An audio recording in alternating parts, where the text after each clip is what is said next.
السلام علیکم ناظرین، نیشنل بینک آف پاکستان کے پینشنرز کی جو پینشن کا معاملہ ہے وہ کئی سالوں سے عدالتوں میں پڑا ہوا ہے اور ابھی تک اس پہ فیصلہ نہیں ہو سکا۔ اس پہ ہم نے متعدد پروگرام کیے ہیں اور آخری جو بینک انتظامیہ نے سپریم کورٹ آف پاکستان کے فیصلے کے خلاف اپیل کی تھی، اس اپیل کو 29 ستمبر کو 4 سال مکمل ہوئے۔ ان 4 سال کی تکمیل پہ جو پینشنرز ایکشن کمیٹی ہے نیشنل بینک آف پاکستان کی اور جو ایکس امپلائیز ویلفیئر ایسوسی ایشن ہے، انہوں نے ملک گیر احتجاجی مظاہروں کا اعلان کیا تھا اور یہ اعلان کیا گیا تھا کہ 4 سال مکمل ہونے پر ایک تو جو اس دورانیے کے دوران 500 سے زیادہ پینشنرز جو ہیں بزرگ شہری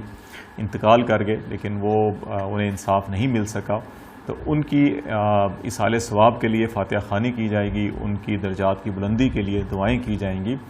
اور اس کے ساتھ ساتھ یہ بھی اعلان کیا گیا کہ اس روز جو ہے کہ وہ جتنی بھی مین برانچیں ہیں بڑے شہروں میں ملک بھر میں 4 صوبوں میں، وہاں پر احتجاجی مظاہرے بھی کیے جائیں گے۔ ان کے جو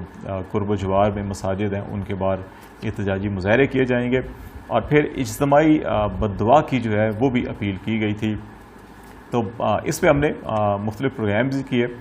اور بے شمار لوگوں نے اس کے اوپر کومنٹس بھی کیے اور حوصلہ افزائی بھی کی، لیکن ہماری حوصلہ افزائی ایک جانب، لیکن یقین جانیے بسا اوقات بڑا دلی دکھ ہوتا ہے جب ہم اپنے ہی پاکستان کے بزرگ شہریوں کی ایک طرف یہ حالت زار دیکھتے ہیں، دوسری طرف جو عدلیہ کے اندر جو انصاف کی صورتحال ہے اس کو بھی دیکھ کر افسوس ہوتا ہے، اور پھر تیسری جانب جو بینک انتظامیہ کا بے حسی کا مظاہرہ ہے، بالکل لا تعلقی کا ایک جو عملی نمونہ نظر آتا ہے، اس سے بھی افسوسناک حد تک جو ہے کہ اس کے اوپر تشویش ہوتی ہے کہ کتنی بے حسی پائی جاتی ہے۔ اور یہ تمام کے تمام وہ افراد ہیں جو خود 60-70 سال سے زیادہ عمریں ہیں ان کی، اور یہ بینک کے اہم ترین عہدوں کے اوپر، منصب کے اوپر بیٹھے ہوئے ہیں، اور ان کو ذرا خوف خدا نہیں کہ وہ اپنے ہم عمر یا اپنے سے زیادہ بزرگ شہریوں کے ساتھ کیا سلوک کر رہے ہیں۔ اور بالخصوص ہم نے جو آخری پروگرام بھی کیا تھا وہ نیشنل بینک کے ملازمین کی جانب سے، جو پینشنرز ہے ان کی جانب سے جو اجتماعی بد دعا کا اعلان کیا تھا، اس حوالے سے کیا تھا کہ کسی کی دل سے نکلی ہوئی بد دعا جو ہے وہ کتنا اثر رکھتی ہے، اور ایسے میں ان ذمہ داران کو جن کے رویوں کی وجہ سے، جن کی غلطیوں کی وجہ سے، جن کی منافقانہ پالیسیوں کی وجہ سے یا جن کے مکارانہ اقدامات کی وجہ سے آج یہ پینشنرز کی حالت زار ہے، کہ ان کو خوف خدا کرنا چاہیے، ان کو اس وقت سے ڈرنا چاہیے کہ جب یہ جو بد دعائیں ہیں یہ عرش کو چیرتی ہوئی جو ہے کہ اللہ تعالیٰ کے ہاں جو ہے کہ وہ براہ راست پیش ہوں گی، تو اللہ کا جو عذاب ہے یا غضب ہے وہ نازل ہو سکتا ہے۔ مجھے اس حوالے سے 2 احادیث جو ہیں وہ بڑی آج یاد آ رہی ہیں، تو میں نے سوچا کہ جب پروگرام کروں گا تو ان کو ضرور بیان کروں گا۔ ایک حضرت عبداللہ بن عباس رضی اللہ تعالیٰ عنہ سے یہ مروی ہے کہ انہوں نے کہا کہ رسول اللہ صلی اللہ علیہ وسلم نے حضرت معاذ بن جبل کو جب یمن بھیجا تو ارشاد فرمایا کہ مظلوم کی بد دعا سے بچتے رہنا۔ یہ جب حضرت معاذ بن جبل کو یمن بھیجا جا رہا تھا تو رسول پاک صلی اللہ علیہ وسلم نے ان کو جو نصیحت کی، ان میں سے ایک نصیحت یہ تھی کہ مظلوم کی بد دعا سے جو ہے کہ ہمیشہ بچتے رہنا، کیونکہ مظلوم کی بد دعا اور اللہ کے درمیان کوئی پردہ نہیں رہتا، کہ جب مظلوم جو ہے کہ وہ بد دعا کے لیے الفاظ اپنی زبان سے ادا کرتا ہے، جیسے ہی اس کے دل میں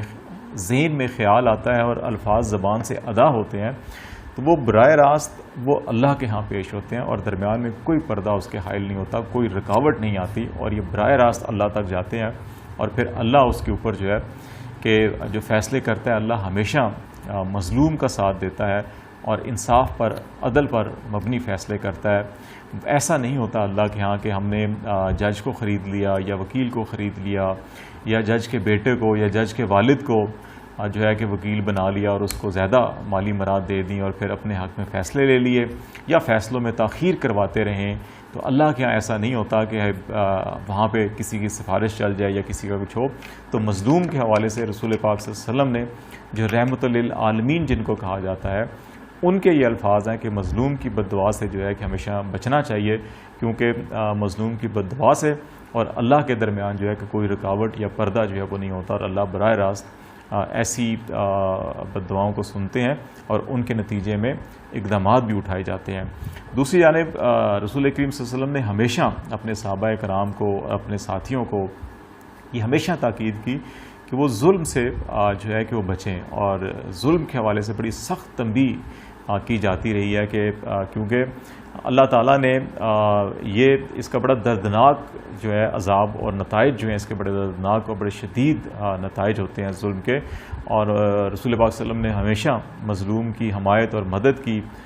جو ہے کہ ہدایت کرتے رہے, اور ہر حال میں یہ تاکید کرتے رہے کہ عدل و انصاف سے کام لیا جائے, نہ کہ ظلم کیا جائے یا ناانصافی کی جائے یا کسی کا حق مارا جائے. اور اسلامی تعلیمات میں یہ بھی کہا جاتا ہے کہ اللہ تعالیٰ نے قرآن پاک میں بھی اور یہ بارہا یہ کہا گیا ہے کہ اللہ تعالیٰ نے اپنی ذات کو بھی جو ہے کہ وہ ظلم کو جو ہے کہ وہ حرام قرار دیا, اور یہ بھی اپنے آپ کو اللہ تعالیٰ نے بھی کہا کہ اللہ تعالیٰ ظلم کو پسند نہیں کرتے اور ظالموں کو پسند نہیں کرتے, اور جب ظلم کو حرام قرار دے دیا تو پھر انسان پر بھی یہ جو ظلم ہے یہ حرام ہوتا ہے. اور دوسرا حوالہ جو مجھے آج ذہن میں آ رہا تھا اور میرا خیال تھا کہ میں اس کا بھی ضرور تذکرہ کروں گا, وہ امام احمد بن حنبل کے حوالے سے ہے, اور وہ اپنی مسند میں جو ہے فرماتے ہیں, اور حضرت ابو ہریرہ رضی اللہ تعالیٰ عنہ کی روایت جو ہے کہ وہ انہوں نے بیان کی ہے, جس میں یہ کہا گیا ہے کہ مظلوم کی دعا جو ہے وہ ضرور قبول ہوتی ہے, خواہ اگرچہ جو مظلوم ہے وہ فاجر یا گناہ گار ہی کیوں نہ ہو, لیکن اس کی جو بد دعا ہے مظلوم کی وہ کبھی رائے گاہ نہیں جاتی, وہ کبھی رد نہیں جاتی, بلکہ اس کو ضرور اللہ تعالیٰ قبول کرتے ہیں. اور اس روایت کے مطابق جو ہے کہ وہ یہ ہے جی کہ جو گناہ گار ہے اس کے گناہوں کا وبال جو ہے وہ اس کی اپنی جان پر ضرور ہوگا, لیکن اس کی بد دعا جو ہے وہ رائے گاہ نہیں جائے گی. تو اس تناظر میں میں نے یہ جب چیزیں پڑھی تو میرے یہ دل میں خیال آیا کہ میں یہ ضرور آج بیان کروں گا. ممکن ہے نیشنل بینک آف پاکستان کے جو پریزیڈنٹ ہیں عارف عثمانی صاحب یا چیئرمین زبیر سومرو صاحب, ان کی نظر سے ایسی تعلیمات نہ گزری ہوں, وہ ساری عمر جو ہے وہ پیسے کی گنتی میں, پیسے کی بڑھوتی میں یا پیسہ کمانے میں لگے رہے ہوں, اور ان کی نظریں شاید ایسی چیزوں پر نہ گزری ہوں, تو ان کو احساس نہ ہو کہ مظلوم کی یا بے بس و بے کس افراد کی جو بد دعائیں ہوتی ہیں وہ کتنا اثر رکھتی ہیں. کیونکہ اگر ان کی ایسی تعلیمات پر نظر پڑی ہوتی تو یقیناً جب یہ پینشنرز ایکشن کمیٹی نے یا ایکس امپلائیز ویلفیئر ایسوسی ایشن نے یہ یوم بد دعا کا اعلان کیا تو یہ فوری طور پر ان کو مذاکرات کے لیے بلاتے اور بیٹھتے اور بات کرتے, لیکن ایسا نہیں ہوا. اور 4 سال مکمل ہونے پر مختلف شہروں میں مظاہرے بھی ہوئے, اور مال روڈ پر لاہور میں ٹریفک کو بلاک کیا گیا, بنو ریجن میں, مردان ریجن میں, پشاور ریجن میں, سوات ریجن میں, حیدرآباد, میرپور خاص, سکھر اور دیگر متعدد شہروں کے اندر جو ہے کہ وہ مظاہرے بھی ہوئے, اجتماعی جو فاتحہ خوانی تھی وہ بھی ہوئی, اور جو بد دعا کی تقریبات تھی وہ بھی ہوئیں. اور پھر یہ بھی فیصلہ کیا گیا کہ 10 اکتوبر کو اتوار کے روز پشاور میں کنونشن بھی کیا جائے گا پینشنرز ایکشن کمیٹی کا, اور وہاں پر بھی ایک بار پھر بینک انتظامیہ سے مطالبہ کیا جائے گا کہ پینشنرز کی جو ریویو پٹیشن ہے سپریم کورٹ میں 4 سال سے پینڈنگ میں پڑی ہوئی ہے, اس کے اوپر بینک انتظامیہ جو ہے وہ سپریم کورٹ میں درخواست دائر کرے کہ اس کی فوری طور پر سماعت کی جائے, تاکہ کوئی بھی فیصلہ ہو, خواہ وہ پینشنرز کے حق میں ہو یا مخالف میں. تو ہائی کورٹ نے, لوور کورٹ نے, سپریم کورٹ نے پینشنرز کے حق میں فیصلے کیے تھے, تمام فیصلے ان کے حق میں تھے. لیکن پھر بینک انتظامیہ نے 4 سال قبل جو ہے 2017 میں سپتمبر 2017 میں ریویو پٹیشن فائل کی, اور اب 4 سال سے وہ ریویو پٹیشن جو ہے پینڈنگ میں پڑی ہوئی ہے اور اس کے اوپر سماعت نہیں ہو رہی. اور اس سلسلے میں ہماری عارف عثمانی صاحب سے صرف اتنی درخواست ہوگی کہ ہم اپنے نام کے ساتھ خواہ کوئی بھی نسبت جوڑ لیں, ہم اپنے نام کے ساتھ عثمانی لکھیں, ہم اپنے نام کے ساتھ قریشی لکھیں, ہم اپنے نام کے ساتھ مکی لکھیں یا مدنی لکھیں, لیکن اگر ہمارے نامہ اعمال کے اندر برے اعمال لکھے ہوئے ہوں گے یا ہمارے نامہ اعمال کے اندر ظلم لکھا ہوا ہوگا تو یقین جانیے یہ ہمارے القاب جو ہیں یہ سارے کے سارے دھرے کے دھرے رہ جائیں گے. ہمارے صرف اعمال کام آنے ہیں اور اللہ کے ہاں صرف اعمال کو اہمیت ہے, نام کو, القاب کو نہیں. تو آپ بھی اگر کوشش ہو تو ایسے اعمال کر جائیے جن سے یہ بزرگ شہریوں کی جو دکھ درد مصیبتیں اور پریشانی ہیں یہ کم ہو جائیں, اور شاید اسی سے آپ کی یہ دنیا اور آخرت بھی سمجھ جائے. اگر آپ یہ بات سمجھ گئے تو یقیناً آپ سپریم کورٹ سے ضرور رجوع کریں گے اور کھائیں گے جی ارلی اس کی ہیئرنگ کریں اور اس کی سماعت کر دیں, اور جو فیصلہ قانون اور انصاف پر ہے, عدل و انصاف پر ہے, کیونکہ اللہ بھی عدل و انصاف کو پسند کرتا ہے, اللہ کا رسول بھی عدل و انصاف کو پسند کرتا ہے, تو وہ فیصلہ کر دیں. لیکن اگر یہ الفاظ آپ کے لیے تمسخر کا سبب بنے اور کہا جی ایسے بہت سے لوگ دیکھیں ہم نے جو باتیں کرتے ہیں اور بددعائیں دیتے ہیں اور بڑی دنیا دیکھی ہے, تو شاید آپ کے پیسوں میں, آپ کے مال میں, آپ کی دولت میں, آپ کی زر میں بڑھوتری تو ہو جائے, لیکن شاید اگر آپ کا نام ظالموں میں شامل ہو گیا تو یقین جانیے آپ کی اس دولت سے کہیں زیادہ آپ کے لیے جو دردناک عذاب ہوگا اس میں بھی بہت اضافہ ہوگا. تو کوشش کیجئے کہ یہ اللہ کا وعدہ ہے, یہ میرے الفاظ نہیں ہے, یہ اللہ کا وعدہ ہے. تو اللہ کا وعدہ پکا اور سچا ہوتا ہے, آپ کے وعدوں کی طرح نہیں ہوتا کہ آپ نے ہم سے وعدہ کیا تھا کہ میں ویکینڈ کے اختتام پر جو ہے کہ آپ کو ان جج صاحبان کے بارے میں جن کے بارے میں نے 3 سوال پوچھے تھے کہ جواب دے دوں گا ایچ آر سے پوچھ کر, لیکن 2 مہینے ہونے کو ہیں, نہ آپ کے ایچ آر نے آپ کو بتایا اور نہ آپ نے اس وعدے کو پورا کیا. لیکن یقین جانیے آپ جیسے اور ہم جیسے انسان وعدہ خلافی کرتے ہیں, اللہ اپنے وعدے کا پکا ہے. تو کوشش کیجئے کہ آپ کوئی ایسا کام کر جائیں کہ آپ کے نامہ اعمال میں اچھے اعمال لکھے جائیں, نہ تو یہ آپ کے نام کے ساتھ عثمانی, قریشی, مکی, مدنی سب کے سب دھرے رہ جائیں گے.